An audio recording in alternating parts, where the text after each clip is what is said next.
nagsasalita ang mga hayop. Simula pa lang nung bata pa ako, alam kong may kakaiba na kay mama. Hindi siya nakakakita ng mga multo, pero parang magnet siya ng mga kakaibang enerhiya.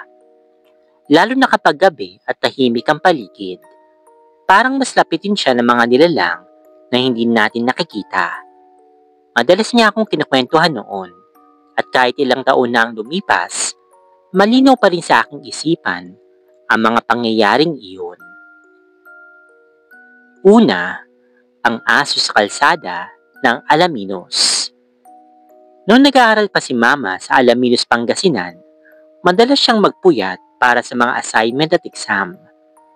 Gabi-gabi na nag-aaral siya sa teres ng lumang bahay ng kanyang lola, isang malaking bahay na gawa sa kahoy at kapis. Kahit nakasarado ang mga bintana, rinig ang bawat ingay mula sa labas. Kaluskos ng mga tao naglalakad, huni ng kuliglig, at ang kalampag ng mga tricycle. Isang gabing hating gabi na, habang nakayuko si Mama sa kanyang mga notes, narinig niya ang mga yapak ng aso doon sa kalsada. Dilig niya pati yung hininga nito na parang pagod na pagod, tila galing sa matagal na pagtakbo. Unti-unti, huminto ang mga yapak sa mismong tapat ng teres nila. Inilabutan si Mama kasi ang bigat ng pakiramdam niya noon. Ilang segundo lang, nagbago ang tunog. Hindi na yapak ng aso ang kanyang narinig.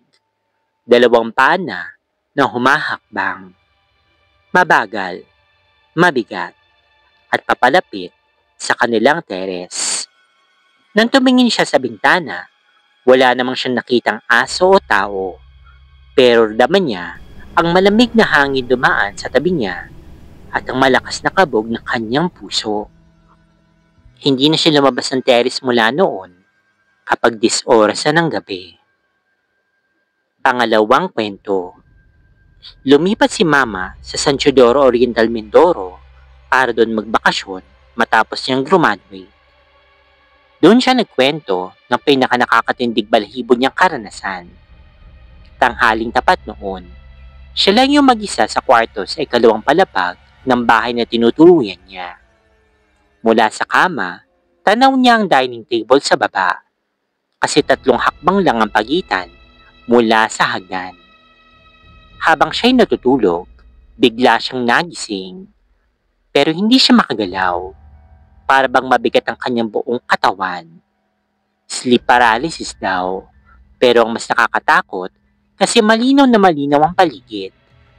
Nagpapanik siya nang marinig niya ang pusa niya na si Pitu, isang malaking pusa na may kakaibang mata, isang berde at isang asul.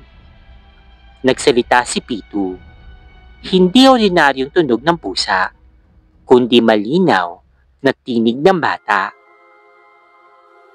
Lingunin mo si tatay! Paulit-ulit na wika. Lingunin mo si tatay!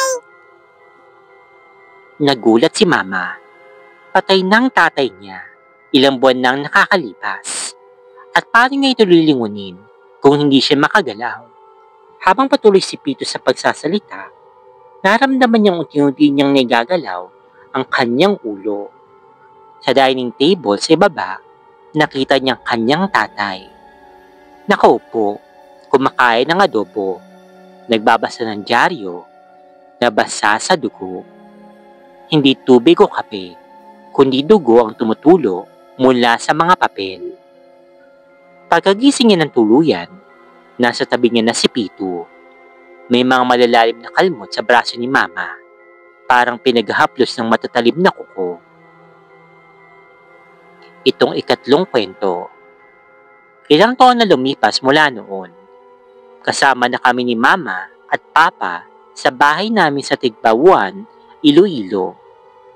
Maliit lang ang kwarto at madalas kami magkasamang matulog sa isang kama. Isang gabi, wala si Papa. Nag-overtime sa kanyang trabaho. Kaya kaming 3 lang nila ate at Mama. Bandang 12:00 na ng gabi, nang biglang umiyak si ate na 3 taong gulang pa lamang noon. Tanong sa kanya ni Mama. "O bakit anak? Anong nangyari?" Sagot ni ate na nanginginig pa ang boses. "May lalaki po sa likod ng electric fan." Akala ni Mama ay nananaginip lang itong si ate, kaya kinuha niya ito at dinala sa banyo sa baba upang palitan ng diaper. Medyo kalmado na si ate, kaya tinanong siya ulit ni Mama. "Oh, nasaan na yung lalaki?" Mahinang sagot naman ni ate sa kanya. "Nasa likod niya na po." Napako sa kinatatayuan si Mama. Naramdaman niyang malamig na hangin sa kanyang batok, pero walang tao sa salamin ng banyo. Basta may aninong nakatayo sa kanyang likuran. Mataas at mukhang nakangiti. Nang tumaas pa ang tingin niya sa salamin, may maitim na kamay na nakapatong sa kanyang balikat. Kinabukasan, kinuwento niya ito kay Lola, pero hindi na ito nagulat. Tahimik lang si Lola at nagsabi ng, "Kahapon ang death anniversary ng lolo mo. Baka bumisita siya." Pero sa isip-isip ni Mama, iba ang kanyang nakita. Hindi yun ang lolo niya. Mas mataas, mas payat, at mas may ngiti na hindi tao. Kinabahan siya na makita niyang may marka sa kanyang balikat. Isang hugis kamay na pasa, kulay abo. Mula noon, tuwing death anniversary, nagsisinda na ng kandila si Mama at nagdarasal ng mas matindi. Pero tuwing sumasapit ng kalagitnaan ng gabi, ramdam niya pa rin na may malamig na hangin dumadaan sa bahay, humihinto sa tapat ng teres o tumatayo sa bandang likuran niya. Para bang hindi lang isa ang bumabalik, kung hindi marami. At tuwing nagsasalita ang mga hayop sa paligid niya, aso, pusa o kahit ibon, napapaisip si Mama kung kaninong tinig ang dinadala nila mula sa kabilang hukay. Pagkalipas pa ng ilang taon mula ng huling kababalaghan sa Tigbawan, lumipat kami sa Ginubatan Albay. Isang tahimik, lunti ang bayan, puro palayan at ilog. Akala ni Mama, iiwan na niya ang mga kakaibang kanarsang iyon dun sa lumang bahay. Pero parang sinusundan siya ng mga nilalang na gustong magsalita sa kanya sa pamamagitan ng mga hayop. Buwan ng Mayo, panahon ng anihan. Gabi-gabi, laging may tahol ng aso at ilaok ng manok sa labas, kahit 2:00 ng umaga.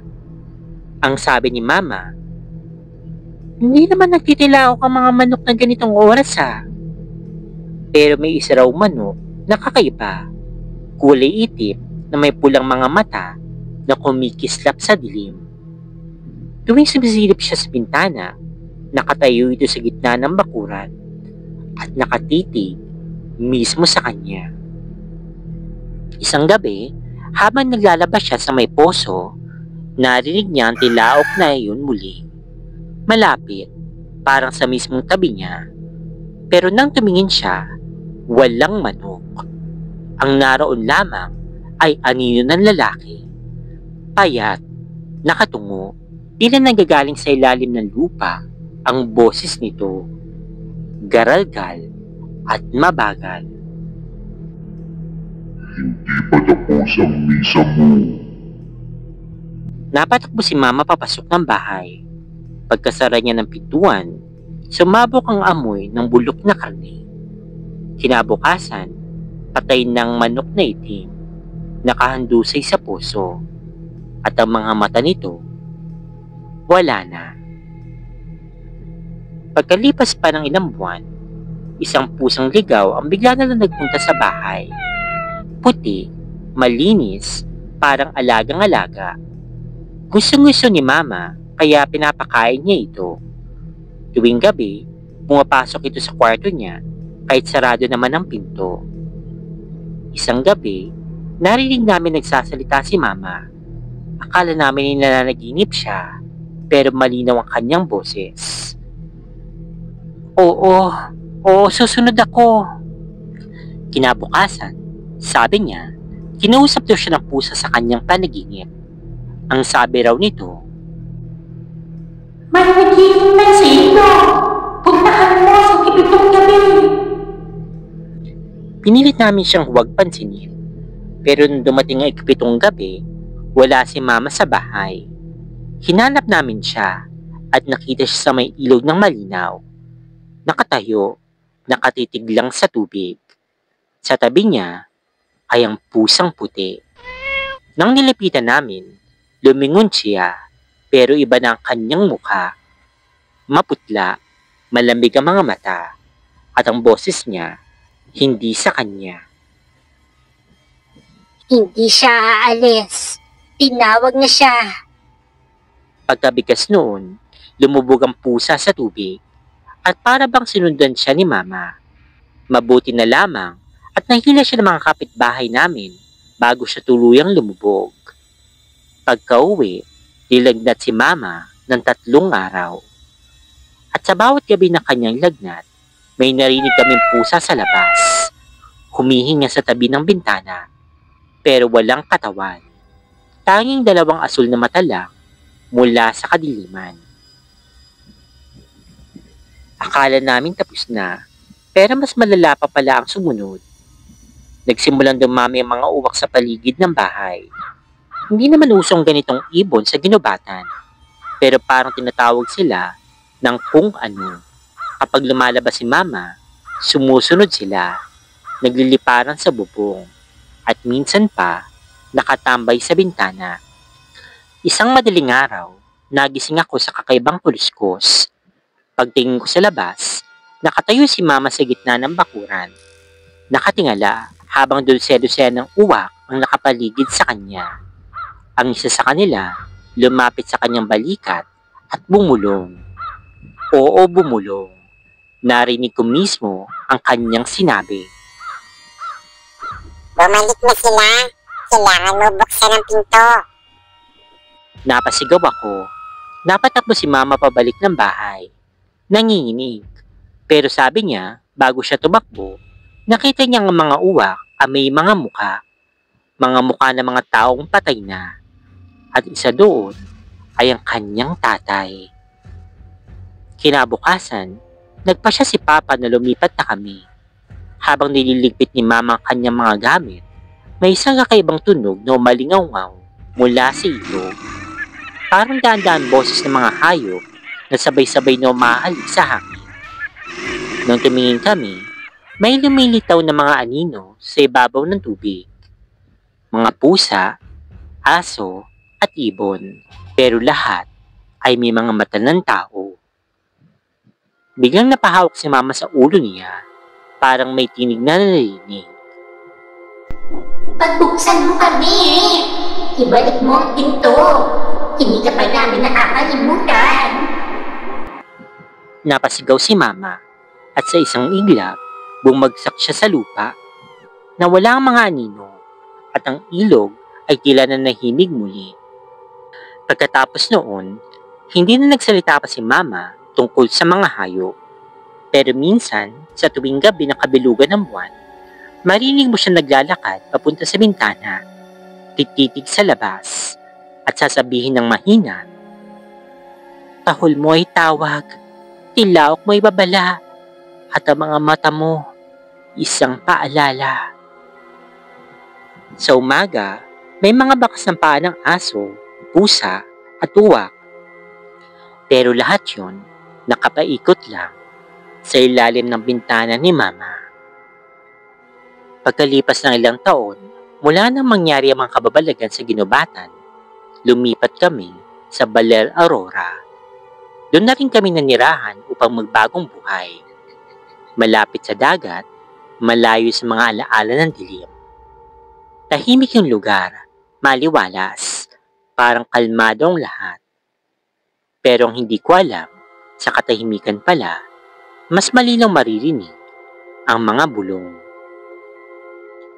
Ako na ngayon ang may sariling silid. Isang gabi, habang nag-aaral ako para sa isang exam, narinig kong parang may humahaplo sa bintana. Akala ko hangin lang. Pero nung tumigil ako sa pagsusulat, narinig ko ang mahina, pero malinaw na tinig. Anak ni Lisa, narinig mo na rin kami, hindi ba? Napatayo ako. Lumapit ako sa may bintana, pero wala naman akong namataang tao. Tanging alon lang ng dagat at mga kuliglig. Sinubukan kong bumalik sa pag-aaral, pero nung idampi kong ballpen sa papel, may mga letra na hindi sa akin. Nakaukit ng mga salitang, Kami ang mga iniwan at ko. Huwag mong isang pinto.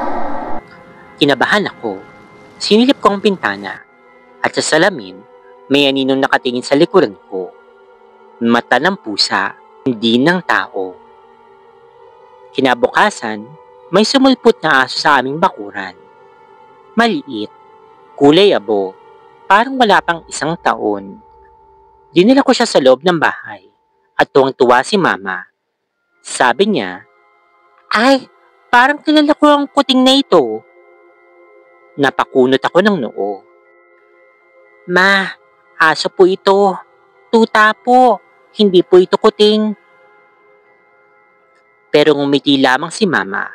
Malamlam ang kanyang mga mata. "Hindi lahat ng hayop, anak, kung anong nakikita mo." Simula noon, gabi-gabi ko nang naririnig ang tahol ng aso. Minsan sa kusina, minsan sa ilalim ng kama. Pero ang tahol, parang hindi tunog ng aso. Parang tunog ng isang taong umiiyak. Isang madaling araw, nagising ako sa malakas na pagtahol. Pagbukas ko naman ng ilaw, wala ang aso. Pero sa sahig, may basa, mga bakas ng paa, magkahalong putik at dugo. Sa dingding, nakasulat gamit ang pulang likido, "Nabubuksan mo na." Sa baler, tuwing gabi na kabilugan ng buwan, rinig ang hampas ng alon. Pero nung gabing yun, may kasabay na ibang tunog. Parang mga tinig na umaawit mula sa kailaliman ng tubig. Dinala ko ng mga pako sa tabing dagat. Sa dilim, may nakita akong mga aninong gumagalaw sa tubig. Parang mga hayop na may mukha ng tao. Isang tinig ang sumigaw mula sa gitna ng alon. Anak ng lapitin, ikaw na ang susunod. Nang tumingin ako sa buhangin, may mga bakas ng baan ng pusa, aso, pati ibot. Lahat papunta sa akin, paikot-ikot at sabay-sabay na naglaho. Pagbalik ko sa bahay, nakita kong gising si Mama. Nakaupo siya sa kama, nakatitig sa akin. Pero ang mga mata niya, hindi na sa kanya. Malamig, malalim, parang singlalim ng dagat. "Nasa'yo na sila," sabi ni Mama. "Huwag mo silang itataboy, kasi pag ginawa mo, ako ang kukunin nila." Lumipas pa ang mga araw, at unti-unti ko napapansin, kapag galit ako, namamatay ang mga insekto sa paligid. Kapag nalulungkot naman ako, marinig ko ang huni ng pusa sa labas, parang may nakikiramay. At minsan, kapag nagigising ako sa madaling araw, may mga mata sa dilim na nakatingin sa akin. Asul, berde, at pula. Lahat nakapalibot. Noong huling gabi, bago kami umalis sa baler, nagpasya akong harapin sila. Lumabas ako, umarap sa dagat, at sumigaw. "Ano bang gusto niyo sa amin?" Tahimik sa simula, hanggang sa bilang humampas ang malakas na alon, at sa gitna nito, may lumitaw na imahe. Si Mama, nakangiti, pero namumuti ng mga mata. "Gusto ka nilang makasama, anak, dahil ikaw ng pinto." Nanlabo ang aking paningin. Huling naramdaman ko ay ang malamig na hangin at ang mangkok ng hayop na umahaplos sa aking balat. Pagkatapos noon, sabi ng mga tao sa baler, may batang nawawala tuwing kabilugan ng buwan. May nagsasabing may nakikitang aso, pusang puti, at mga uwak na umiikot-ikot sa tabing dagat bago mawala ang bata. Minsan, may mga nagkakaping na turista na nagkwento. May narinig daw silang boses ng babae sa hangin. Huwag mong isara ang pinto. At sa buhangin, tuwing sumisikat ang araw, may mga bakas ng paa ng hayop. Paikot-ikot, parang umiikot sa isang lugar. At sa gitna, may nakasulat sa buhangin.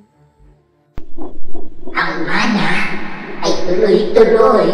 Dapat maglakad mag-isa, lalong-lalo na kapag gabi. Ang story na to ay matagal nang na-send sa akin at ngayon ko lang talaga siya napansin. Actually, kwento to ng barkada niya at siya lamang yung nag-send sa atin. Sabi nila, love conquers all. Yung tipong kaya mong akyatin lahat ng bundok na talaga namang gagawin yung lahat para lang makasama yung mahal nila. So, ganito nga yung mga nangyari. Alas 7 ng gabi nang magpa siya yung kaibigan niya na dalawin yung kanyang jowa nang siya lang mag-isa. Alam nyo, sa part na to, naiintindihan ko siya kasi baka ayaw niya nang may kasama para meron talaga silang moment na dalawa. Pero ayun nga lang, dahil sa kanyang kagustuhan ay may na-experience siyang kababalaghan. Sa kanilang probinsya sa Pangasinan ay talaga namang tahimik at halos wala nang dumadaan na sasakyan lalo na kapag gabi na. Isang dahilan daw siguro doon is yung kokonti pa lamang yung populasyon sa kanilang barangay. At dahil nga wala nang dumadaang mga pampasaherong sasakyan, nagpa siya yung kaibigan niya na lakarin na lamang ito. Sa ilang minuto ng kanyang paglalakad, may naaninag pa siyang butil ng ilaw galing sa mga iilang bahay. Ngunit habang tumatagal ay kinakain na ng kadiliman yung kalsada. Ayon sa kanya, hindi naman daw matatakotin yung tropa niya na yon kaya patuloy lamang ito sa pagtahak sa madilim na daan. At dahil nga konti lamang yung bahayan doon at halos wala nang dumadaan na mga sasakyan, tanging ang ihip ng hangin at tahol lamang ng mga aso ang kanyang naririnig. Nang may nakita siyang isang puno ng kawayan ay napahinto siya dahil hudyat na ito na malapit na siya doon sa kanyang girlfriend. Ngunit yung excitement na nararamdaman niya ay bigla na lamang napawi nang maalala niya yung mga kababalaghan na nangyayari mismo doon sa lugar na yon. Nang makalagpas siya doon sa may lugar ay laking tuwa niya dahil napatunayan niya na haka-haka lamang yung mga kwento doon sa lugar na yon. Hindi nagtagal ay may isang motor na dumating at kaibigan pala ito ng jowa niya. Bumuhos ang isang napakalakas na ulan at pumasok siya sa isang bahay na kung saan doon sila nakatambay kasama yung jowa niya. Habang nandun sila sa loob at masayang nagkakwentuhan, tinanong siya nung tropa ng jowa niya kung nasan yung kasama niya kanina. Sobrang nalilito din siya that time dahil nga alam na alam niya na mag-isa niya lamang naglalakad doon sa lugar na yun. Sumagot naman yung tropa ng jowa niya at ang sabi nito,